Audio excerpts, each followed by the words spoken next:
My name is Gib, and I graduated actually in '85, but I was part of the class of '84. And took a year off after my junior year, which is an odd thing to do, and started a sailing school. I was an English major, and then many years ago I moved to San Francisco. So I've been engaged in the technology community there with startups, and some of them worked, and some of them were miserable failures, and I've forgotten the failures. I have a question for you, which is, how many of you are Netflix members? Cool, and how many are paying? Good. Okay, I want you to think for a moment, and I want you to form a number in your head between 0 and 10, where 10 is awesome and 0 sucks. I just want you to pick one number, and the question is, how likely would you be to recommend Netflix to a friend or to a colleague? So you've got that number in your head. How many of you are a 9 or a 10? Oh, you're a charitable group. I appreciate that. How many are 7 and 8? And how many are 0s to 6s? Well, I'm going to remember you. Good. Cool. Okay, so I'm using my Google Glasses, a quick calculation. I've just done a Net Promoter Score calculation. It's about 70 among you. So the folks that were 0 to 6, what could be better about Netflix for you?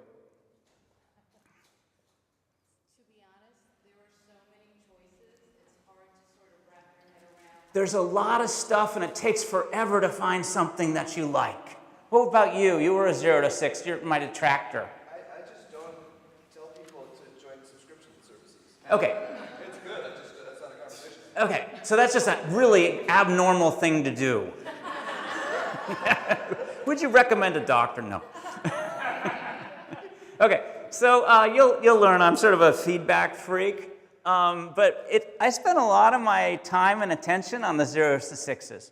And that's one of the notions of customer obsession, which is if you stay maniacally focused on how to create things that customers love to drive them to delight, over time, you can make it happen. And this was an important part of the philosophy at Amazon, but also at Netflix as well. So I'm going to take you on a little bit of my early journey. I joined Electronic Arts. How many know Bang Bang Shoot 'em Up good? EA. I joined it in 1991 as a product manager. And these are the letters. I was trained to listen to my customers. These are all the letters that I read from these capital G gamers. I learned to satisfy customers. And I learned to be really competitive. You would put a picture of the product manager that you were competing with on your desk to remind you. And none of these activities were helpful to me. And then later, I started a kids' software company called Creative Wonders. My first hit product in my career was Elmo. This was the year that Oprah Winfrey threw Tickle Me Elmo out onto the stage. So it was sort of the story of my career is right place at right time. But this was me engaged in helping kids learn. And then later, that company, we built learning software with all these characters, and then sold that company to this dude. Does anybody recognize him? Yeah, this is Mr. Wonderful, Kevin Spacey. Not Kevin Spacey, Kevin O'Leary. Minor difference. Anyways, and then, in fact, we went on to build the learning company, and we sold it to Mattel for $3.5 billion, which is a lot of money. I was very proud, very excited.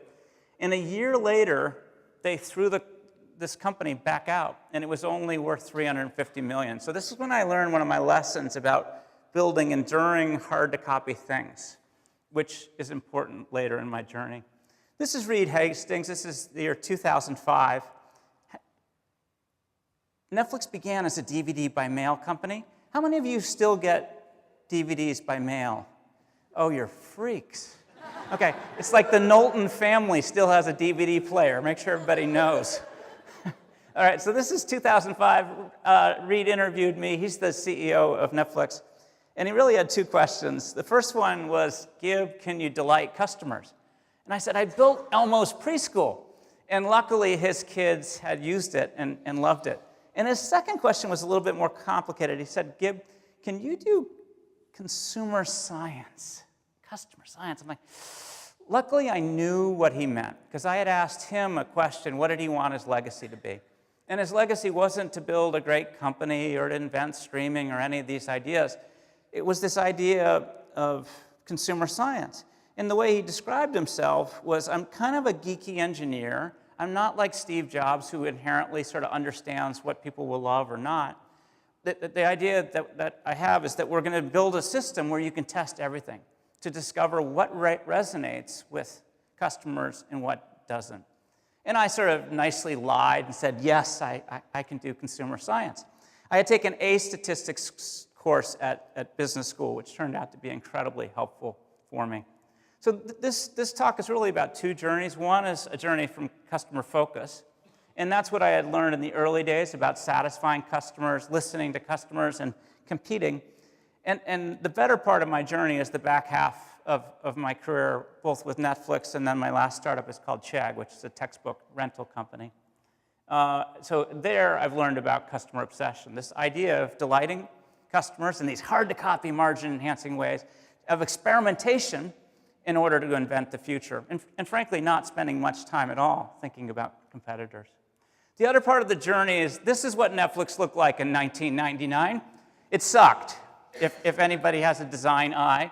All startups suck in the beginning. In the early days, you could get a DVD delivered in the mail for about $4 at a time. It would magically arrive about 6 days later. And then when I did a screen capture, this is what my experience looked like the other night. By the way, I'm an oversharer, so you're going to learn way too much about my movie taste today. All right, so I've got sort of 3 chapters for you. The first is I'm going to take this one chapter. It's called the DHM model, about delighting customers in these hard-to-copy, margin-enhancing ways.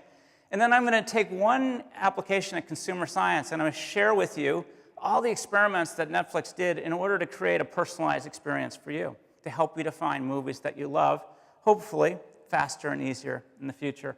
And then the third is I'm going to do a case. It's a modern-day case, and Netflix needs your help. And the question is, should Netflix, at the end of your 1-month free trial, send people a reminder saying your free trial is about to end? And so I'm going to do that case with you. All right, so I've been the product leader at a bunch of different companies, and the way I simplify my job, it is just to do this, to delight customers in these hard-to-copy, margin-enhancing ways. And margin-enhancing ways is just a fancy way of saying make money. Make money so you can deliver profits to invest more in the product going forward to create a better and better experience for folks. And there's a tough balancing act, because I know how to delight all of you. If I said the price was now $2 a month for all of you, you'd be wonderfully delighted, but there'd be no margin. And I just want to share with you how we began to think and talk about this balancing act between delight and margin with our first big A/B test.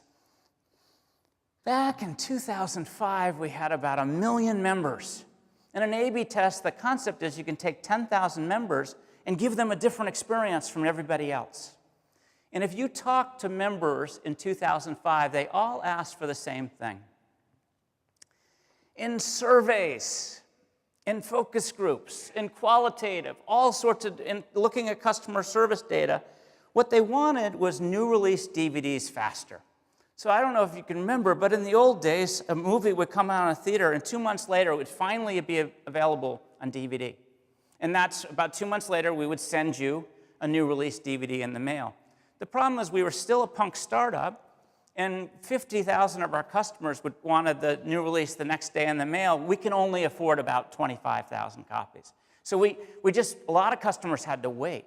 So they had to wait 10 days, a week, 2 weeks for the disc to show up in the mail. And this is what they complained about. So we A/B tested it.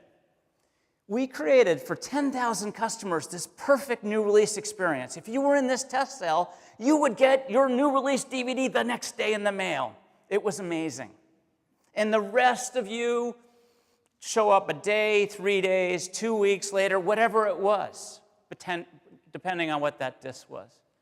All right, so do you think we're going to see a difference in the behavior of these folks who have a perfect new release experience? Do you think they will notice? And the way that we notice or measure a difference is whether they retain better. So in the old days of Netflix, when it really sucked, about 10% of our customers would cancel every month. Today, about 2% cancel every month. One of those points is because there's no money in their bank account. The other is because it's summer and maybe they shouldn't be binge watching. Okay? So that's what retention looks like today. Back at this point, about 4 to 5% were canceling every month. And my question of you, first, how many of you have arms? Oh, good. Jeff didn't raise either. How many of you think that we're going to be able to see a difference in this test? About half of you. I'm going to share the results. So this is an answerable question. We did see a difference. It's quite slight, okay? It's shockingly slight to us, because this is what people were asking for. And the way that we do the math on just that very small increment is we essentially, if we had rolled this out to all customers, we would have saved about 5,000 customers, saved them from quitting. This is when we had 1 million customers. And for us, that was worth about $1 million.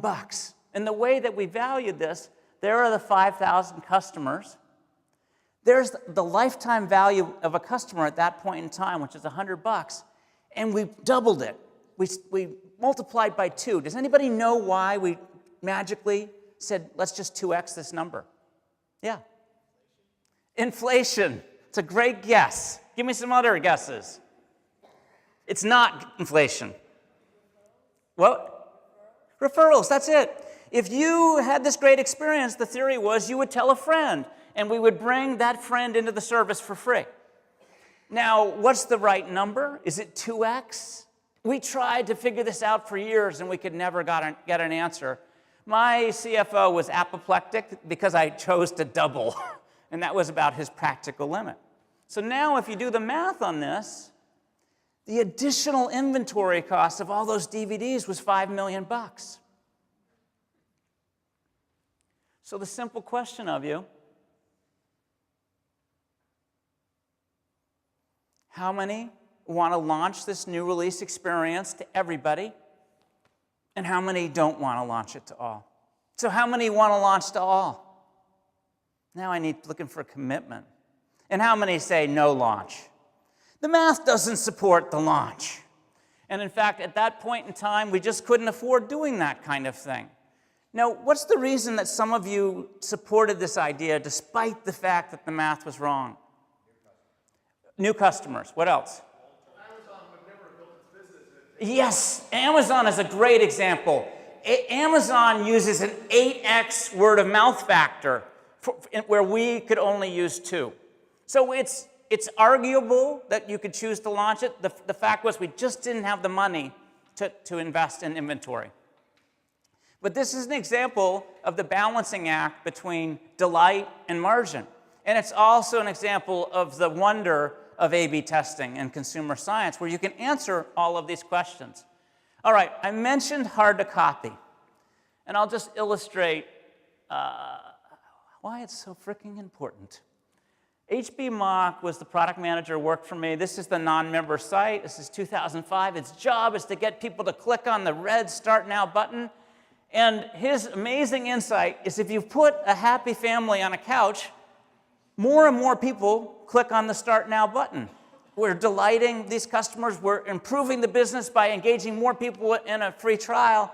And I said, HB, you've done a great job on delight and improving the business. The problem is this is not hard to copy. I'm going to bet you my paycheck that within a month, those bastards from Blockbuster are going to have a fricking happy family on a couch, which is exactly what happens. And this is an illustration about why hard to copy is so important. So what is hard to copy about Netflix? If I gave you $100 million to start a company to compete with them, what's hard to copy?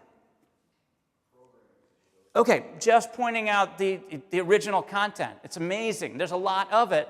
And they have that because of this huge economy of scale. They have 150 million members today, so they can afford to spend $500 million on Stranger Things. So the economy of scale is hard to copy. Way in the back. Right, so there's an example of unique technology. Netflix understands the member taste of 150 million folks and they have this recommendation technology. What else is hard to copy about Netflix?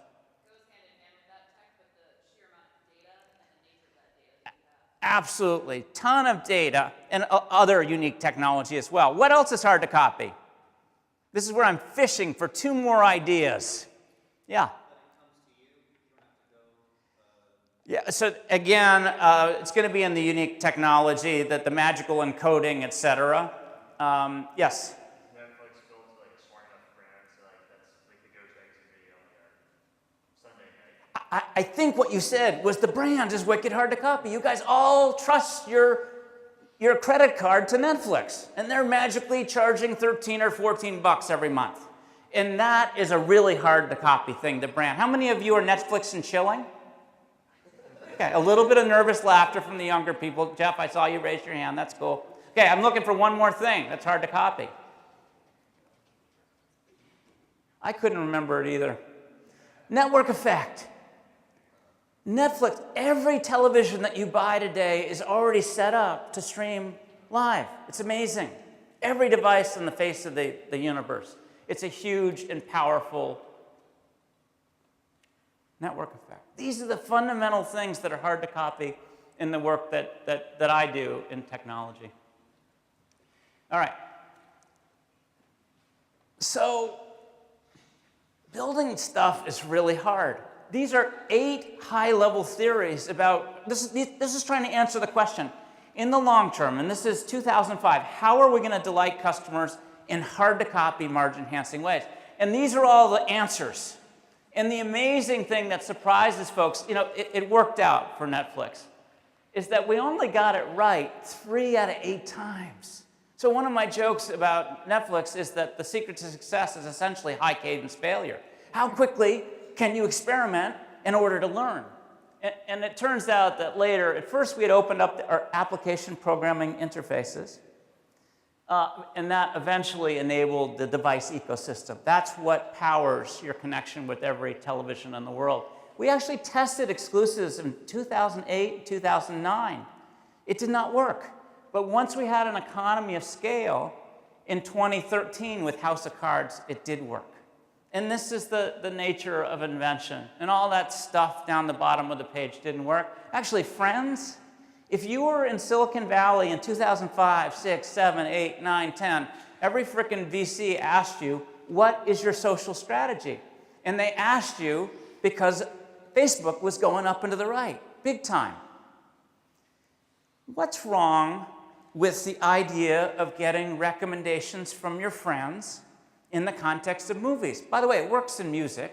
Why doesn't it work in movies? This was a failed experiment for us. We tried to build a network of friends. You'd get great movie ideas from your friends. You would be connected with them. You wouldn't want to leave because you'd have to leave your friends. And what's wrong with this theory? Okay, she did not want folks to know that she was watching. No, I want to know. Okay, so you don't want everybody to know what you're watching. And what's the other problem? Spoilers. What else? Well, yeah, we can say it much worse than that. Your friends have sucky movie tastes. Okay? So we thought we could fix that with algorithm. We never did. We invested 3 years on this idea and could not make it work for those 2 reasons. You guys are watching suspicious stuff late at night, and your friends have sucky movie taste. And this is what's hard about invention. All right, so if I want to look smart, these are the 5 ideas that did work. We were maniacally focused on creating a personalized experience. In the old days of DVDs, getting the disc you wanted quickly the next day in the mail was important. We actually improved retention by creating a simple and easy experience. We built a huge device ecosystem. That was our network effect. And margin enhancing, we're engaged in experiments forever. I think for a while you noticed the price kept going down and down and down, and now it's been going up and up and up. And those are the results of lots of A/B tests where they know what the answer is. And these are all examples of projects or tactics against these strategies on the left. These were the things that worked. And at any moment in time, we had proxy metrics to understand if these theories and hypotheses on the left were working or not. In a couple minutes, I'm going to take you through one journey in just personalization. You'll see how hard it is and how important some of these proxy metrics are. So here we go into consumer science. I'm going to take you through, gosh, it's almost 18 years of personalization at Netflix. And this notion of consumer science is there's 4 sources of data. Qualitative. Talk to folks just today. What do you like, what not? Focus groups, survey data. I did a Net Promoter survey at the top of this hour. That was a survey. Existing data. Dig in the dirt to see if you can form theories and hypotheses about tests in the future. And the big dog at Netflix were these A/B tests. Today, there's probably about 500 or 600 A/B tests concurrently happening at Netflix right now. You are all guinea pigs. And if you clear your cookies enough, you might find a better experience. And it's basically the scientific method. You form a hypothesis, you do the experiment, you observe the data, and then the good news is that human judgment is still required. So that knowing the results of the A/B test isn't enough. So we're not out of business yet, but soon. All right, so this is what Netflix looked like in 2005. I want you to look at it from a personalization point of view for a second. The first thing is doing these featured new releases, which is just stupid because new releases are incredibly expensive and we can't send them to you the next day in the mail. We already know this. And then you see the first Netflix First. That was our exclusive experiment that failed. And I want you to look carefully at the tab recommendations. That was us beginning to experiment with how do we connect you with movies that you love, a little petri dish, if you will. And the main insight I'm going to give you is never, ever, ever use the word recommendations in the world of personalization. It's like if you want to recommend somebody go on a date, you don't say that. It's like, I'd suggest that the two of you get together, or I don't know, how the cool kids say it today? Shipping. Yeah. What? Shipping. Thank you. Thank you for that help. You can see the failed experiment of Friends, and then back on the DVD, we had the thing called a queue. It was your ordered list of the DVDs you wanted the next day, and most Americans called it a quay, which was very frustrating. Okay, and so we had a strategy. Here was our strategy in the personalization area. We were going to get explicit data. We were going to get a lot of ratings from you. We were going to have implicit data. We understood that in an era of streaming, we also know if you watch something for 7 minutes and then quit. And that's an example of implicit data. We were going to get to know you and all your movie tastes. We'd have all the data about the movies, and then these magic matching algorithms would connect the two to help you to find movies that you love. And there was a fourth theory. In the old days, the average movie rating of something you watched on Netflix was like 3.5 stars. And our theory was if we could get that average rating all the way up to 4.5 stars, you might retain better. So these are the 4 high-level theories. And we had proxy metrics, ways to measure if we were making progress on these ideas over time. And I'll share with you each of these in a second.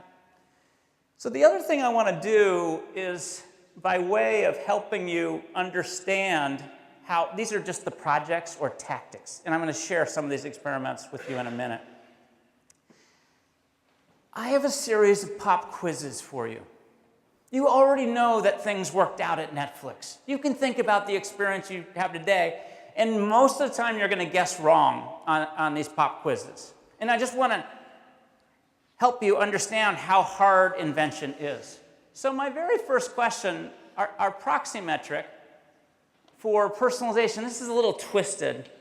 The question we ask at the end of the first 6 weeks for a member, what % of members rated at least 50 movies, 50 movies. And our theory was if somebody rated a lot of movies, they did it because they valued the result, those personalized movie choices. I want to point out just a couple of things. There's a new tab up there. It says Movies You'll Heart with a little red heart, which my design team described as fugly, which I think is like funky plus ugly. Anyways, that's like a design term. Anyways, so now I want you to think, and I'll give you a clue, it's between 0 and 100.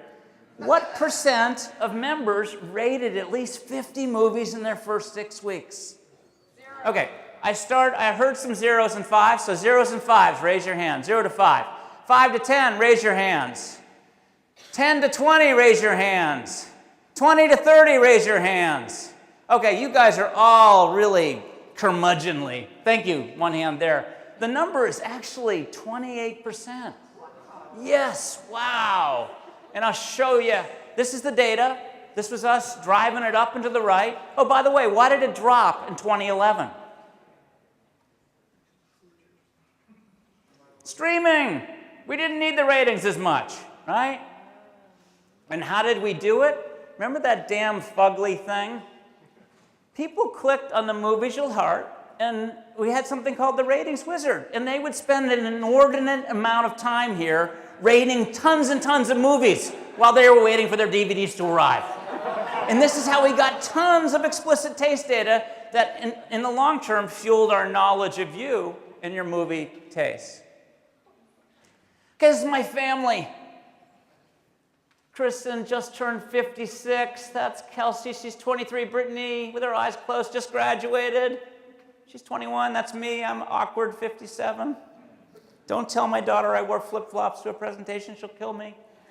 Okay, so here's the question.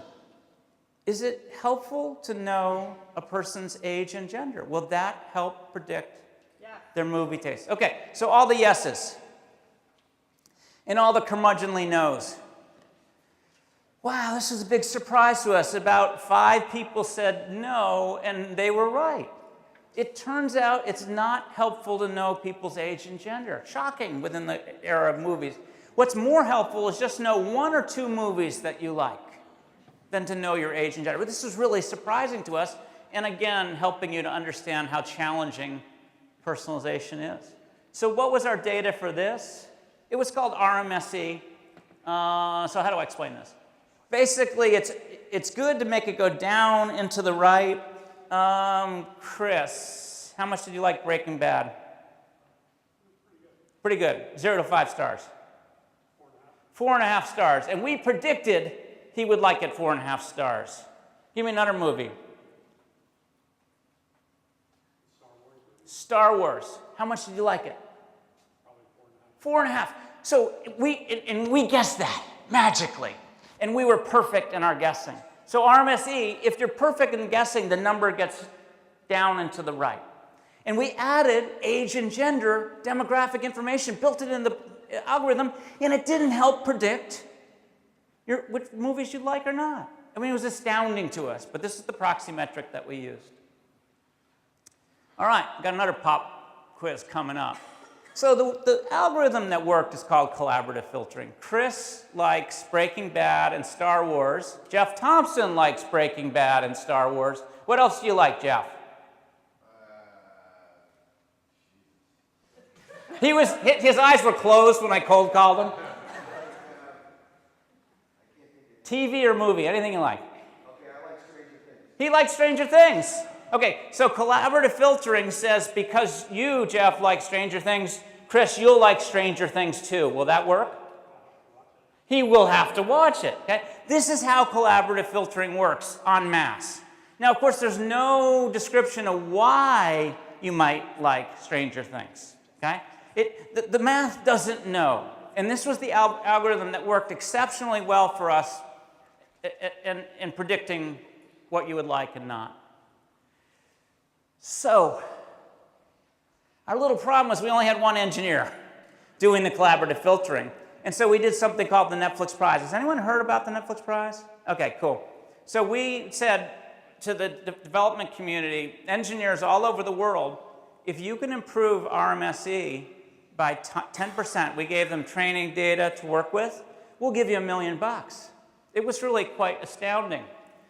We found ourselves going from 1 engineer to 5,000 engineers around the world working on this problem for us. It was great. It was actually the most important recruiting tactic we ever used. But because before the Netflix Prize, everybody thought we were like a boring pet store online or something bad. Okay?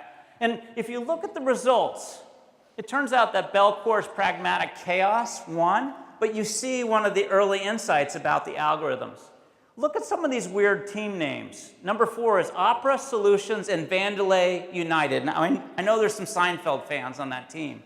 But what's going on? How did they arrive at this totally bizarre, twisted name? What happened?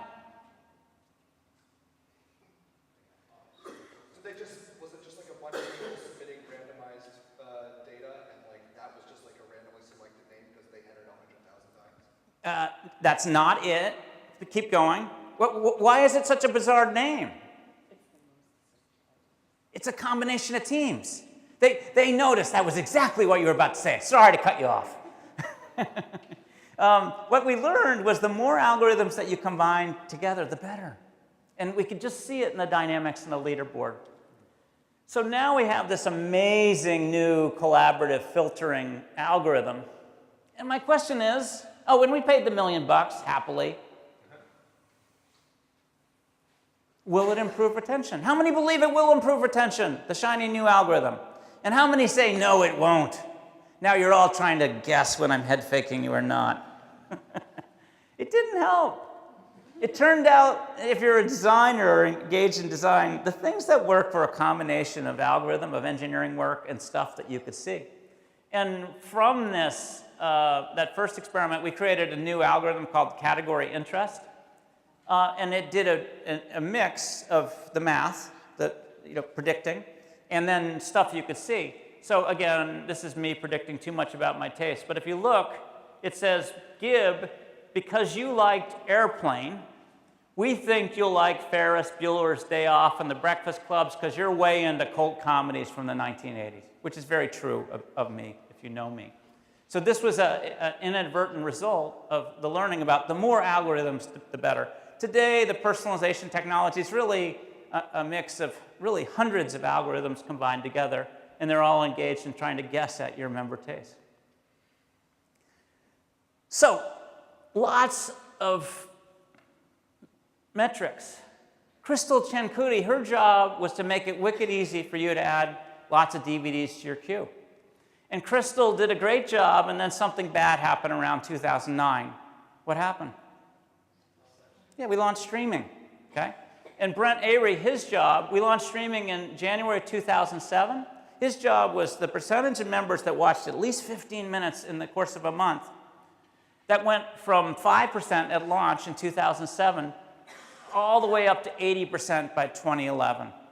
And this is the moment where DVDs essentially died for everybody except for the Knowlton family, right? And that was exciting to us because now we could go to a worldwide audience. We no longer had to tie into DVD by mail systems. And that began the international expansion of Netflix. And all sorts of other interesting questions. Is it helpful to know that you're French? Is it helpful to know you live in France? Will that inform our guess, our prediction of your movie taste? How many people believe it's helpful to know you're French? And how many people said, no, that does not matter?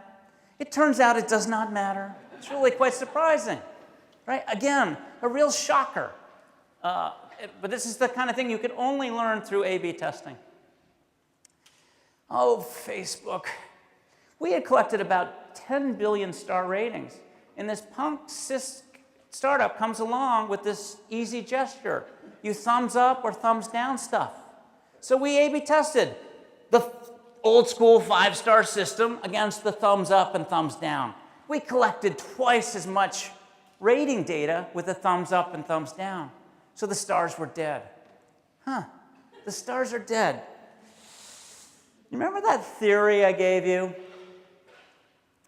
Our theory was, over time, if the quality of the movies that you watched, as understood by your star ratings, went up and to the right, which it did, we would improve retention.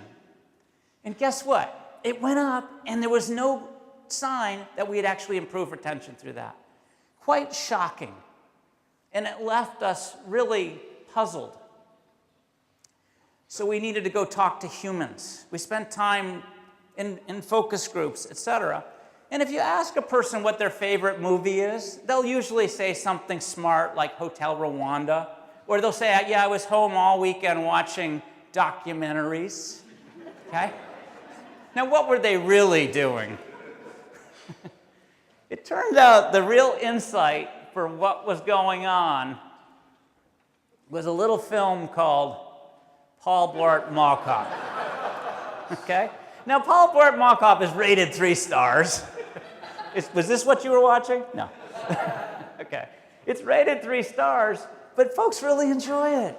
And it turns out that movie enjoyment is not predicated by star ratings. So we just had to think about stars radically different. It turned out that Paul Blart Mall Cop 2 was even better, okay? Or if you looked at among the first original content deals that Netflix did, one of the first was a 6-picture deal with Adam Sandler. Here he is in The Ridiculous Six, which the critics, they said, if you found Paul Blart Mall Cop 2 intellectually demanding, you'll love The Ridiculous Six, okay? So this is the way the world is going.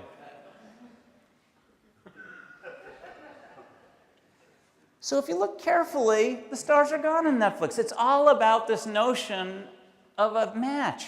Casino is a 98% match for me. It doesn't say anything about the quality of the movie, just that they think it matches my wonderfully unique movie taste. The last thing I want to point out about personalization, today, Netflix was a DVD by mail company, and then a streaming company, and then an international company. Today, it's an original content company. It won 44 Emmys last year, tied with HBO. It won 4 Oscars. Really impressive for like a DVD by mail company from the year 2005. So the last thing that's going on with personalization is they're able to guess how many of you will watch a film, and based on that, right-size the investment. So how many of you have watched Stranger Things?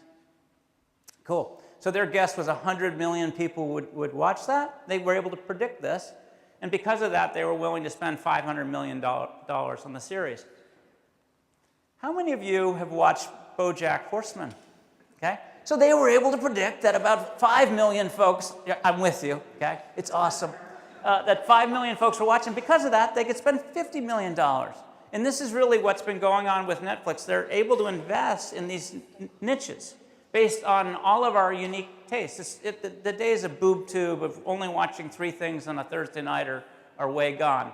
And the personalization technology is fueling a lot of Netflix's growth, and it's wonderfully unique and hard to copy. It's really just amazing.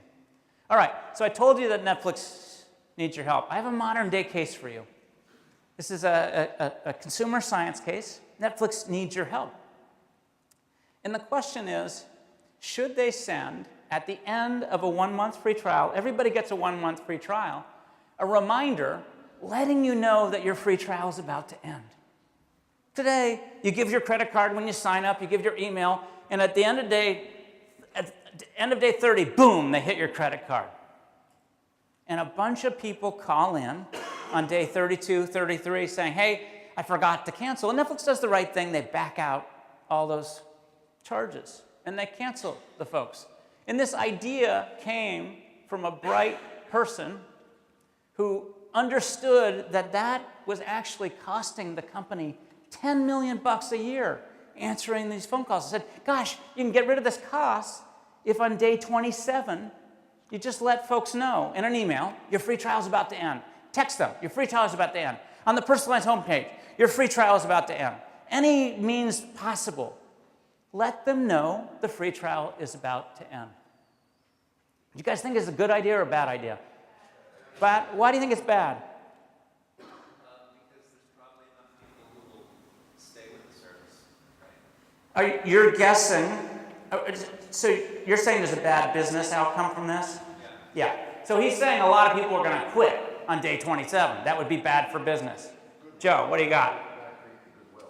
Goodwill. So you're saying there's something positive at work here, correct? They're not trying to sneak in automatic. Oh, you guys remember in the old days of AOL how hard it was to cancel? 8 hours to cancel. Are you sure you want to cancel? You really, really, really are sure you want to cancel? I mean, that was negative goodwill. Huh. This is testable, right? Let's test it. I got to give you a teeny bit more data. So 100 people come to, it's just a page. It says, start your free trial now. You click on the button, hand over a credit card, and email. And the question is, what percent of folks, 0 to 100, start the free trial at moment 0? It is between 0 and 100. And my only clue is it's a lot lower than you think. What would your numbered guess be? One of the Knowlton kids, you guys are the best guessers in the room. 10. You guys think it's higher or lower? Do 10% of folks that hit the page engage in the free trial? Is it higher or lower? How many are hires? And how many are lowers? Okay, now I told you it was surprising. It's only 2%. Only 2% start the free trial. I think they don't understand that they need to give up their credit card. But it's been 2% for really life. And then the second question is, of all the people who started a free trial, what percent continue with the service into their paid membership? What? In the days before, they do not get a reminder. So what would be your guess? What? 40%. This one is surprisingly high. 90% of the folks that engage in a free trial stay with the service. They love it. They get lots of free stuff fast.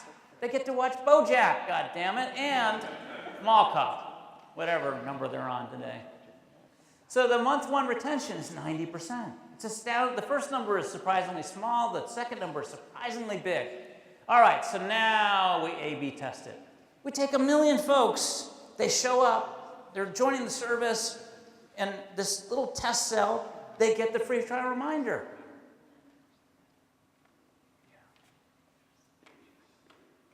Do you think they're going to notice? Do you think this will change customer behavior?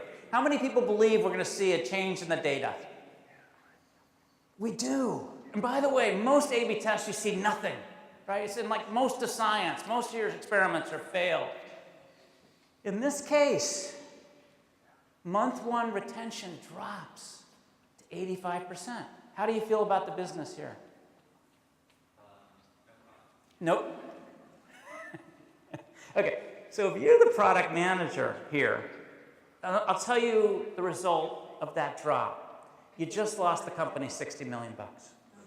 You just lost $60 million. Except we're going to back out the $10 million. So you only lost the company $50 million. Right?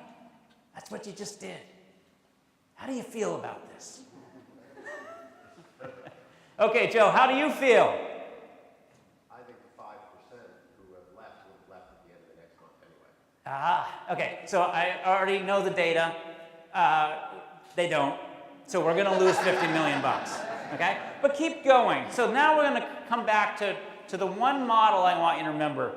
Your job is to delight customers in hard-to-copy, margin-enhancing ways. We already know you're going to lose $50 million. Talk to me, Joe, about the delight.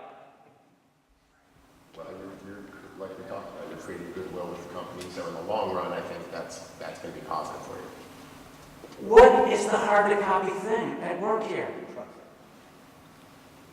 You're willing to, if you want to keep seeing stranger things, you better let your credit card stay there. That's true, and I heard goodwill down here, and goodwill and trust are words for what hard-to-copy thing. Just to bring in on point question, any data on what would happen if you didn't take the credit card until the end of the 30-day trial? Yeah, I will come to that after this case. That's been tested too. This question is, have you ever experimented with not requiring a credit card? I'll give you the short answer. It's a frickin' disaster. Okay? Was that enough data? So how would you feel about Netflix as a company if you learned that they sent a free trial reminder to everybody on day 27? Would you feel good? Yeah. That is the potential delight. And the hard-to-copy thing at work is the brand. It's building an even stronger hard-to-copy brand. And you're going to lose $50 million. Is this a high-stakes decision or a low-stakes decision? I'm hearing a mumble, mostly high. Anybody want to make an argument why this is low stakes? Yeah. Stranger Things costs $500 million. Well, let's say it a different way. You have a lot of money. Yes. Yes. The company's going to do $13 billion in revenue this year. How do you feel about $50 million against the $13 billion? Yeah, like my CFO said, that's frickin' mice nuts, Gib. This is how CFOs talk, apparently. Okay. The other thing, what's the other thing that makes it low stakes? You can change it. It's totally reversible. If you don't like this, a month later you can unhit the button. And who makes this decision? Whose decision is this? Whose could it be? It could be the CEO. It's not the CEO's decision. Who else could it be? It's the product manager. This is their job. All the decision making at Netflix is been pushed to the people that are smartest about this stuff, who live and breathe these tests, who know the results of no credit card, right? And so if you were the product manager, how many of you are going to do it? You're going to lose the 50 million in order to create a delightful hard-to-copy advantage. Roll it out to all. Yeah, this is what Tom Willer did, right? And this is a good example of delighting customers in hard-to-copy ways. And yeah, it's okay to lose 50 million. So that's exactly what Tom chose to do. He rolled this out to all. Do you guys feel a little bit better about Netflix for doing this? Yeah, that's cool, right? We just want more better stuff that's easier to find. Thank you very much. Okay. So what can you learn from this? This is totally low stakes. Most of us as humans, we tend to overthink all of our decisions. Even getting married apparently is reversible. Okay, but I've been married 27 years, so it's still working. When you have these opportunities to double down on delight, and this was the example, do it. Do it. Now notice Netflix couldn't afford to do this in the early days of the perfect new release test. It just didn't have the money, but today it can. It can afford to double down on delight. And yes, there's a cost of ethics and brand. This, I argue, is the right thing to do. There's great ethics, and yes, the cost is $50 million. But Netflix has decided that that's well worth it. And the other thing about the Netflix culture, the debate over this one, like people were throwing chairs at each other. It's a wild debate. And then Tom Willer makes the decision, and then all those people that thought he was an idiot before that magically lined up against him. Didn't second guess his decision, totally supportive of it. And that's a cultural issue from Netflix called debate, decide, and do. All right, so there's only 3 more things. They're quickies that I want to reinforce that were super important at Netflix in terms of building a great company. The first was courage. It took Netflix 1 hour to make the decision to invest $100 million in House of Cards in 2012. A big decision, and they just said, okay, let's test it. And it worked out. It took them 30 minutes to kill House of Cards when Kevin Spacey was implicated in sexual harassment. These are courageous decisions. And inventing the future requires this courage. It requires patience. My joke is it only takes 20 years to build a great company. The market cap was close to 0 in 2003, and today it's about $150 billion. But look how long it took to get there. Lots of patience is required in inventing the future. And the last is occasionally requires humility. Does anybody here remember Quickster? Quickster was the decision to separate the DVD business from the streaming business, and this was the response from the press, okay? What are they frickin' thinking? Reed was actually parodied that same week on Saturday Night Live for an incredibly stupid decision. He just went out there and said, I did the wrong thing, I failed to obsess over customers, and we'll just get back to doing the right thing. And it worked out. So I work with lots of different companies, and when I'm looking to understand if a company is obsessed, I'm really looking for 4 things. Are they looking at their existing data? That helps them to form these different hypotheses. Are they engaged in talking to customers in focus groups and one-on-one and surveys? Do they do the surveys? Do they have a system where they can do consumer science, that they can A/B test anything and everything to discover what works and doesn't, because it's really hard? And do they have a strategy? Do they have these theories and hypotheses in the long term about how to delight customers in these hard-to-copy, margin-enhancing ways? And for Netflix, that was all about personalization and keeping things easy and building the device ecosystem and making things instant. And those were the things that worked over time. So for me, customer obsession is putting the customer at the center of everything you do to delight customers in hard-to-copy, margin-enhancing ways to invent a better future. And with that, I'll say thank you. Thanks a lot.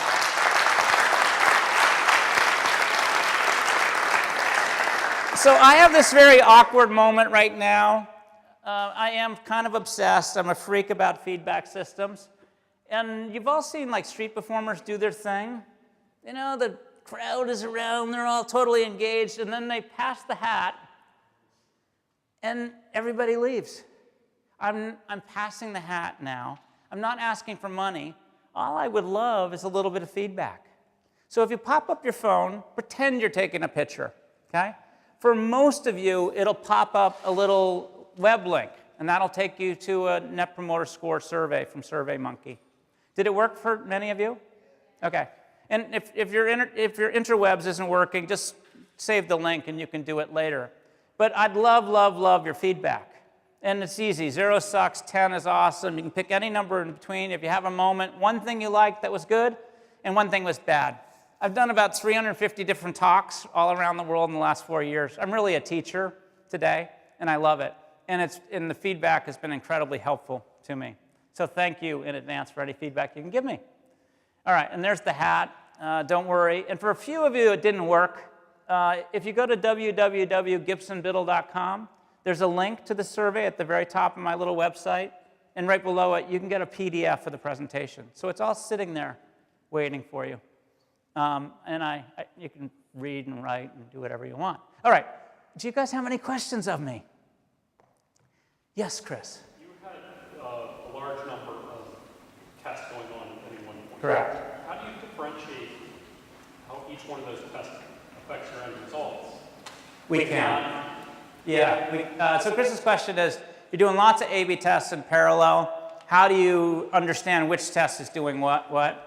And the system is designed to cross-allocate all the new members and existing members coming in the system. And it's like magic. We really can see the effect of each of the A/B tests. It's a very well-developed system that's working at huge scale today, which this is one of the hard-to-copy advantages that Netflix, the unique technology, and frankly, the insight and learning that I shared with you. All the way in the back row. Chris, that original experiment you had with the perfect new release, that original hypothesis was obviously wrong. Did you ever figure out why they said they wanted what they actually wanted? Yeah, okay. So his question was the hypothesis that getting people their new release DVDs in the mail faster will improve retention was wrong. Did you figure out why? I mean, what we really learned, you saw in the A/B test, yes, people cared about it, but not nearly as much as they said they cared about it. And I've learned that again and again. The challenge with survey data of asking people what they think or what they believe is they lie. I mean, I should say that much nicer. How do I say it? They don't exactly say what they mean. Or what they say doesn't always track with their behavior. So the real amazing Netflix, and one of the beauties of a subscription-based system, is this idea of monthly retention. At the end of every month, people vote with you or against you by staying or canceling, and that fueled most of our learning in all the A/B test systems. Yeah? This is a little tangential, but I'm interested in how you guys decide, based on the data, whether to renew me for a third season. It seems that like the first season, second season, Yeah. but the third season is like the building it over. Yeah. Is there a season is there a series you're watching? No. Okay. I do not want to reveal my movie taste to you, Gib, despite the fact you have shared so much with us today. The OA. Okay. So her question was, do you have math and data that predicts how long is enough? Should you go from you've done season 3 of OA. Should you go on to 4, 5, and 6? There's kind of okay. So first of all, with original content, it's still the early days. So what Netflix is saying today, it's about 30% data-driven and 70% judgment. It's just the early days of trying to figure all this stuff out. What they are doing is predicting hours watched using the personalization data. They're simply trying to right-size the data. For something like, I don't know what the future of the OA is. They just came out with season 2? Yeah. So they do, Netflix is the only company that knows how many 100 million hours they got of OA season 1. And if it's good, it's going to be the second 2 will be the same. And if season 3 is here, then they'll debate on season 4. So they just have a lot of data that none of us can see. The main thing, though, is today Netflix is trying to create a new network effect where all creative artists, they want them to come to Netflix. Netflix gives a lot of creative freedom. How long should an episode be? As long as you want. Do you do ads? No. Do I have to recap the season? No, you don't have to do any of that. You can binge watch all of those things. So they're trying to give a lot of freedom to the creative artists, so they're not actually informing their decisions. They don't want the math, the color, what they're expert at, which is storytelling. Okay, Jeff. I've read that Netflix is using analytics to drive content, meaning if we move the show in this direction, more people will engage with it. Is that not true? Yeah, I read the same. You're not the first person to ask that. I read the same thing, and then I asked, and the answer is no, that's not true. Yeah. Yes?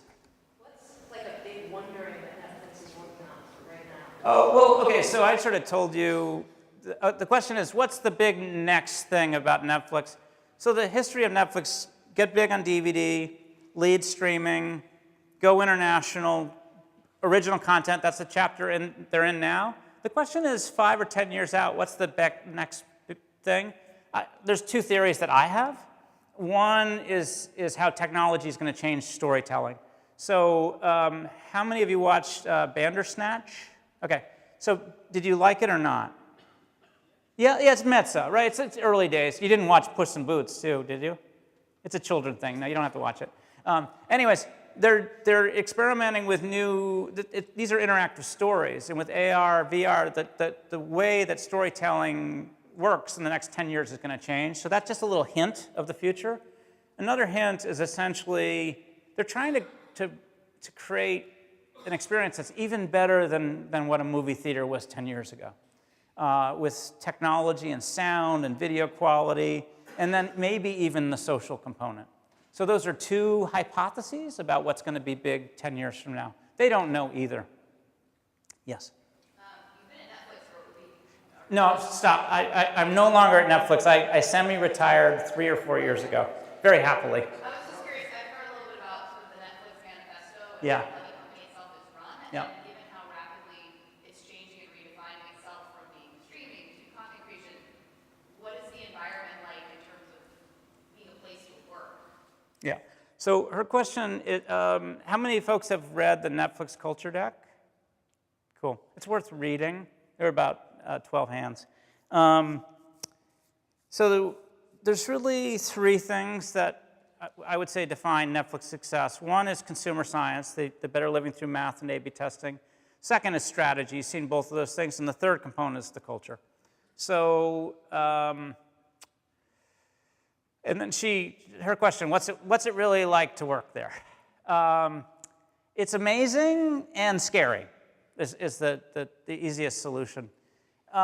So some really neat things about the culture. They believe in radical candor. So we had this idea, if we just say what we think to each other instead of doing all the backroom politicking, we can make decisions faster.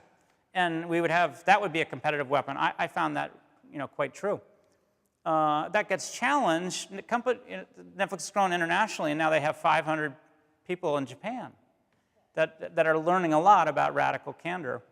Should the culture change for those 500 folks from Japan, or should those Netflix employees in Japan change to become part of the Netflix culture? They actually considered both.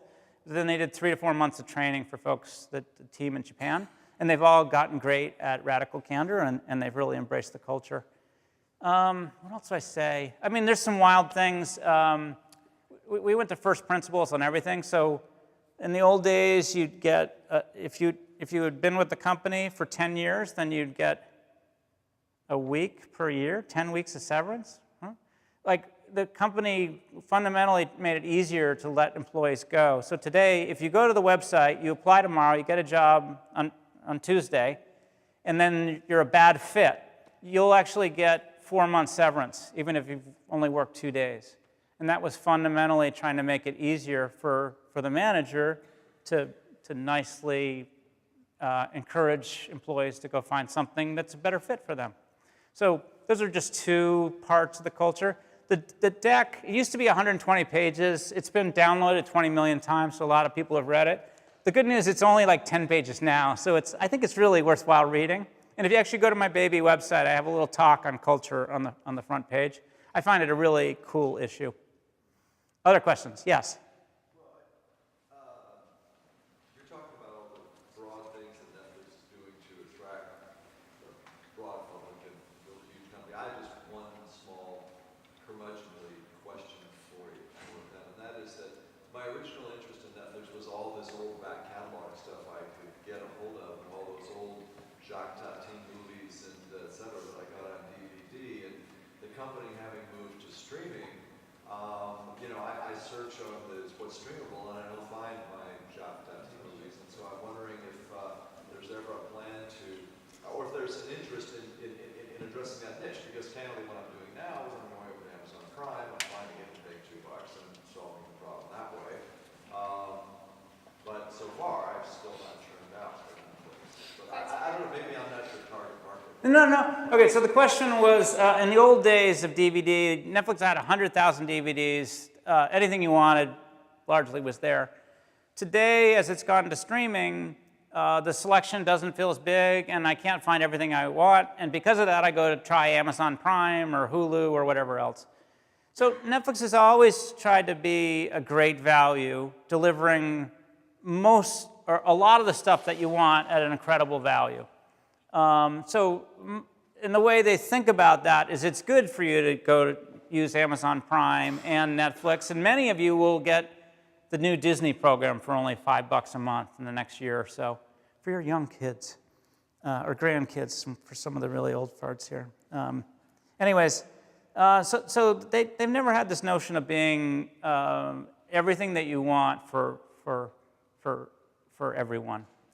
So I don't think they're going to try to build out the long tail of streaming content, which is that's the stuff that you were enjoying before. I'm guessing, but I've learned to never say never, because occasionally I'm very wrong. Okay. Just to follow up on that, was that a marketing decision or is it a business model in a sense that if you compare Netflix with Spotify, every time Spotify has a new client, is going to spend more money because it's going to have to pay royalties. Whereas now that Netflix is creating its own content, once it's created, that's it. That cost is gone, and every new client is just going to add value. So the lifetime customer value for a Netflix is higher than for Spotify. If Netflix were to come back and take, pay catalogs, it would go back into a Spotify type of business model. I'll try. Thank you for your question. This is my last question. Beers await you and me. And if you haven't done the feedback, that's my subliminal advertising. It's kind of a cultural issue now where Netflix is just trying to deliver that great value.